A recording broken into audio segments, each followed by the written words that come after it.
తీవ్రమైన తుఫాను మంతా అని ఎదుర్కొనేదానికి పశ్చిమ గోదావరి జిల్లా యంత్రాంగం అంతా సన్నద్ధంగా ఉంది. ఒక ఎన్డీఆర్ఎఫ్ బృందం వచ్చి 26 మంది మెంబర్స్ తోటి నర్సాపురంలో స్టేషన్ అయి ఉన్నారు. అలాగే జిల్లా స్థాయిలో, డివిజన్ స్థాయిలో మరియు మండల స్థాయిలో ప్రతి చోట కూడా కంట్రోల్ రూమ్స్ ఏర్పాటు చేస్తున్నాము. ప్రజల నుంచి ఏ విధమైన సమస్యలు వచ్చినప్పుడు కూడా స్వీకరించడానికి, వాటిని రిజాల్వ్ చేయడానికి సిద్ధంగా ఉన్నారు. అదేవిధంగా ప్రతి గ్రామ స్థాయికి కూడా ఒక స్పెషల్ ఆఫీసర్ని వేయడం జరిగింది. అంటే ప్రతి గ్రామ స్థాయిలో అక్కడ ఏదైనా జరిగే అవాంఛనీయ సంఘటనలన్నింటినీ కూడా ఇమీడియట్గా డిస్ట్రిక్ట్ అడ్మినిస్ట్రేషన్ దృష్టికి వచ్చే విధంగా ఏర్పాట్లు చేసుకోవడం జరిగింది. అలాగే జిల్లాలో ఉన్న అన్ని గ్రామ సచివాలయాలు మరియు వార్డు సచివాలయాలు కూడా ఈ 4 రోజులు ఫుల్ ఫ్లెడ్జ్డ్గా పనిచేయడానికి ఆదేశాలు ఇవ్వడం జరిగినాయి. ఎక్కడ కూడా గ్యాప్స్ లేకుండా మనం ప్రతి గ్రామంలోనూ టీమ్స్ ఏర్పాటు చేసి revenue, police, SHG, ఐసిటిఎస్ and NRGS and other offices తోటి ప్రతి గ్రామంలో ఏదైతే వల్నరబుల్ గ్రామాలు ఉన్నాయో అక్కడంతా కూడా గ్రామాల్లో పంపించి సైక్లోన్ ప్రిపేర్నెస్, సైక్లోన్ వల్ల వచ్చే అవాంతరీయ సంఘటనలు, తీసుకోవాల్సిన జాగ్రత్తలన్నీ కూడా ఈ అధికారులు గ్రామాల్లో వివరించడం జరుగుతుంది. మనకి తీర ప్రాంతాన 8 గ్రామాలు ఉన్నాయి. ఈ గ్రామాలకి నర్సాపురంలో ఒక 10 సైక్లోన్ షెల్టర్స్, మొగంతూరులో ఒక 6 సైక్లోన్ షెల్టర్స్ మనం ఏర్పాటు చేసుకోవడం జరుగుతుంది. ఆ సైక్లోన్ షెల్టర్స్లో అంత స్టాఫ్ అందరినీ ప్లేస్ చేసాము. Food, sanitation, drinking water, medical camps అన్నీ కూడా పెట్టి సన్నద్ధం చేయడం జరిగింది. అక్కడ ప్రతి హౌస్ హోల్డ్కి ఒక 250 హౌస్ హోల్డ్కి ఒక టీమ్ ఆఫ్ ఆఫీసర్స్ వేసి వాళ్ళని షిఫ్ట్ చేయడానికి ఏర్పాట్లు కూడా జరిగింది. సాధారణంగా ఇలాంటి సైక్లోన్స్ ఫ్లడ్స్లో పశ్చిమ గోదావరి జిల్లా ప్రజలు సైక్లోన్ షెల్టర్స్కి వెళ్ళడానికి అంత ఆసక్తిని ప్రదర్శించరు. కానీ ఇలాంటి ప్రమాదకరమైన పరిస్థితుల్లో వాళ్ళ ఇళ్లలో ఉండేదానికంటే కూడా సైక్లోన్ షెల్టర్స్లో ఉండడం అనేది సురక్షితమైన నిర్ణయం అని చెప్పేసి వారిని కన్విన్స్ చేసి తీసుకురావడానికి ప్రతి 250 హౌస్ హోల్డ్స్కి ఒక టీము ఏర్పాటు చేసి వాళ్ళని మోటివేట్ చేసి సైక్లోన్ షెల్టర్స్కి తీసుకురావడానికి ప్రయత్నాలు జరుగుతూ ఉన్నాయి. అలాగే అన్ని line departments, medical and health department, ఎవరైతే pregnant women, dialysis patients, other patients ఎవరైతే ఉన్నారో సివియర్ కండిషన్ ఉన్న పేషెంట్స్ అందరినీ కూడా ముందుగానే మనం వారిని సురక్షిత ప్రాంతాలకి షిఫ్ట్ చేయడం జరిగింది. అలాగే 108, 104 మెడికల్ సిబ్బందిని అందరినీ కూడా రౌండ్ ద క్లాక్ ఉండే విధంగా ఆదేశాలు, విత్ ఎమర్జెన్సీ మెడిసిన్స్ తోటి ఉండే విధంగా ఆదేశాలు ఇవ్వడం జరిగింది.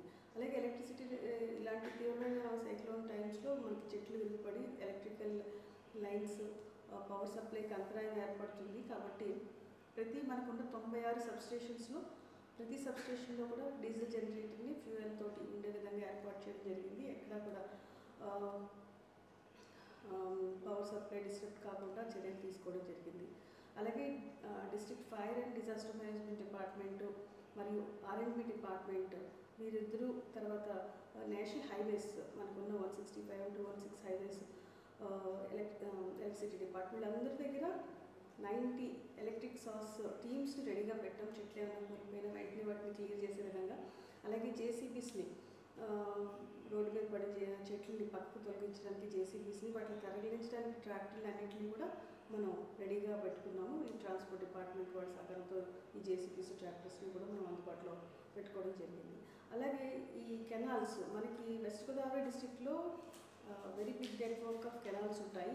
అయితే ఈ కెనాల్స్లో ఇన్ఫ్లోస్ లేకుండా ఆపడం జరిగింది. సో దట్ హెవీ రెయిన్ వచ్చినా కూడా అక్కడ బఫర్ జోన్ ఉండే విధంగా ఏర్పాటు చేసుకున్నాము. అలాగే వీక్ పాయింట్స్ అన్నీ కూడా ఐడెంటిఫై చేసి దానికి కావాల్సిన మెటీరియల్ అండ్ మెన్ అందరినీ కూడా ప్లేస్ చేసుకుని అప్రమత్తంగా ఉండడం జరిగింది. అలాగే పంచాయతీరాజ్, మున్సిపల్ అడ్మినిస్ట్రేషన్ డిపార్ట్మెంట్స్కి వల్నరబుల్ పాయింట్స్, ఇరిటేషన్ పాయింట్స్ అన్నీ కూడా ఐడెంటిఫై చేసుకుని శానిటేషన్కి తీసుకోవాల్సిన చర్యలన్నీ కూడా చెప్పాము. డ్రింకింగ్ వాటర్ గ్యాప్స్, ఎక్కడన్నా పైప్ లైన్స్లో గ్యాప్స్ ఉన్నా, ఏదైనా కంటామినేషన్ జరుగుతున్నా, తర్వాత వాటర్ శాంపిల్స్ని రెగ్యులర్గా టెస్ట్ చేసే విధంగా, అంటే ఈకోలీ బ్యాక్టీరియాతో సహా చెక్ చేసే విధంగా ఇన్స్ట్రక్షన్స్ ఇవ్వడం జరిగింది. వాటర్ బాండ్ డిసీజెస్ అన్నీ కూడా వచ్చే అవకాశం ఉన్నందువల్ల తగు చర్యలన్నీ కూడా తీసుకోవడం జరిగింది.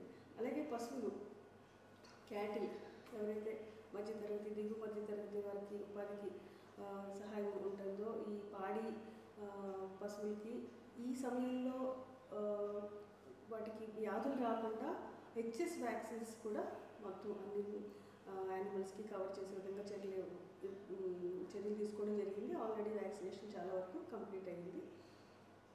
గవర్నమెంట్ వారు కూడా అప్రమత్తంగా ఉన్నారు. అన్ని పోలీస్ స్టేషన్స్లో రిజర్వ్ పోలీసులు అందరినీ కూడా అక్కడ ప్లేస్ చేసి అవసరానికి అనుగుణంగా వారిని వాడుకోవడానికి వారి యొక్క సర్వీసెస్ తీసుకోవడానికి ప్లాన్ చేయడం జరిగింది. అలాగే తీర ప్రాంతంలోనూ ఎక్కడా కూడా ఈ టూరిస్టులు కానీ ఎవరు అక్కడికి తీర ప్రాంతాల్లోకి నదీ పరివాహక ప్రాంతాల్లోకి వెళ్లకుండా వారు గస్తీ తిరుగుతూ ఉన్నారు. అలాగే మన important institutions and hostels PHCs కూడా విజిట్ చేస్తూ ఏదైనా సమస్యలు ఉన్నది కూడా వారు చూస్తూ ఉన్నారు పోలీస్ డిపార్ట్మెంట్ సైడ్ నుంచి. గవర్నమెంట్ వారు కూడా అప్రమత్తంగా ఉన్నారు. అన్ని పోలీస్ స్టేషన్స్లో రిజర్వ్ పోలీసులు అందరినీ కూడా అక్కడ ప్లేస్ చేసి అవసరానికి అనుగుణంగా వారిని వాడుకోవడానికి వారి యొక్క సర్వీసెస్ తీసుకోవడానికి ప్లాన్ చేయడం జరిగింది. అలాగే తీర ప్రాంతంలోనూ ఎక్కడా కూడా ఈ టూరిస్టులు కానీ ఎవరు అక్కడికి తీర ప్రాంతాల్లోకి నదీ పరివాహక ప్రాంతాల్లోకి వెళ్లకుండా వారు గస్తీ తిరుగుతూ ఉన్నారు. అలాగే మన important institutions and hostels PHCs కూడా విజిట్ చేస్తూ ఏదైనా సమస్యలు ఉన్నది కూడా వారు చూస్తూ ఉన్నారు పోలీస్ డిపార్ట్మెంట్ సైడ్ నుంచి. డ్రింకింగ్ వాటర్ కంటామినేషన్స్ లేకుండా ఓవర్ హెడ్ ట్యాంక్స్ అన్ని క్లీన్ చేసుకుని మంచి సురక్షితమైన వాటర్ సప్లై చేసే విధంగా వాటికి బ్లీచ్ ఆలమ్స్ అన్ని యాడ్ చేయడానికి ఇన్స్ట్రక్షన్స్ ఆర్డబ్ల్యూఎస్ డిపార్ట్మెంట్కి ఇవ్వడం జరిగింది. తర్వాత ఈ విపత్తు సమయంలో ఎక్కువ ఎఫెక్ట్ అయ్యే అగ్రికల్చర్, ప్యాడీ మరియు ఆక్వాకల్చర్ కూడా థ్రెట్ ఉందని చెప్పేసి అడ్వైజరీ రావడం జరిగింది. ఆ రైతులు వారందరికీ కూడా ఆక్వాకల్చర్ రైతులకి మరియు అగ్రికల్చర్ రైతులకి కూడా ఈ టైంలో తీసుకోవాల్సిన చర్యలు అన్నీ కూడా వివరించడం జరిగింది. ఎక్కడైతే ప్యాడీ హార్వెస్ట్ అయిందో వాటిని మేము రైస్ మిల్స్ తరలించడానికి తాడేపల్లిగూడెంలో ప్యాడీ హార్వెస్ట్ వచ్చింది, తరలించడానికి చర్యలు ఆల్రెడీ తీసుకోవడం జరిగింది. ప్రజలందరికీ విన్నపం ఏంటంటే ఇలాంటి విపత్తు ఇవాళ రేపు ఎల్లుండ అతి భారీ వర్షాలు ఉన్న నేపథ్యంలో తగు జాగ్రత్తలు తీసుకోవాల్సిందని చెప్పి కోరుతూ అవసరమైతే తప్పితే బయటికి రాకూడదని చెప్పి కోరుతున్నాము. అలాగే సముద్ర తీర ప్రాంతాలకి, గోదావరి నదీ పరివాహక ప్రాంతాలకు కూడా వెళ్ళొద్దు అని చెప్పేసి స్నానాలకి, కార్తీక మాసం సందర్భంగా స్నానాలకి అది కూడా వెళ్ళొద్దని చెప్పేసి విజ్ఞప్తి చేస్తున్నాము. అన్ని గ్రామాల్లో అన్ని మండల హెడ్ క్వార్టర్స్, డిస్ట్రిక్ట్ హెడ్ క్వార్టర్స్లో టోల్ ఫ్రీ నెంబర్స్ ఇచ్చాము. నెంబర్స్ కంట్రోల్ రూమ్స్ ఏర్పాటు చేసి అక్కడ స్టాఫ్, అన్ని డిపార్ట్మెంట్ స్టాఫ్స్ అక్కడ కూర్చుంటున్నారు. వాళ్ళకి ఏదైనా సమస్య గ్రామాల్లో ప్రజలకి ఏదైనా సమస్య ఉన్నప్పుడు వారు అక్కడ కంట్రోల్ రూమ్ దృష్టికి తీసుకురావచ్చు. మరియు శానిటేషన్, ఇలాంటి పరిస్థితుల్లో శానిటేషన్ అనేది ముఖ్యమైన విషయం కాబట్టి పంచాయతీరాజ్ డిపార్ట్మెంట్కి, మున్సిపల్ కమిషనర్స్కి అందరికీ కూడా ఎప్పటికప్పుడు వాటర్ ఇనండేషన్ లేకుండా క్లీన్ చేసుకొని అక్కడ బ్లీచ్, శానిటేషన్ అంతా కూడా మెయింటైన్ చేసుకునే విధంగా ఇన్స్ట్రక్షన్స్ ఇవ్వడం జరిగింది. జిల్లా ప్రజలందరికీ విజ్ఞప్తి ఏంటంటే టైం టు టైం ఇక్కడ డిస్ట్రిక్ట్ అడ్మినిస్ట్రేషన్ నుంచి వచ్చే న్యూస్ బులెటిన్స్ని కానీ సూచనలు కానీ ఫాలో అవుతూ ఇలాంటి ఈ సమయాల్లో, విపత్కర సమయాల్లో ఎక్కువ బయటికి రాకుండా, అత్యవసరమైతే తప్పితే బయటకు రాకుండా ఉండే విధంగా సహకరించాలని చెప్పేసి కోరుతూ ఉన్నాము. వారి ఆరోగ్య సూచనలు, యాక్సిడెంట్స్ అవన్నీ జరగకుండా, ఎలక్ట్రికల్ యాక్సిడెంట్స్ కానీ రోడ్ యాక్సిడెంట్స్ కానీ జరగకుండా వారు చర్యలు తీసుకోవాలని చెప్పేసి ప్రజలందరూ సహకరించాల్సిందిగా కోరుతున్నాము.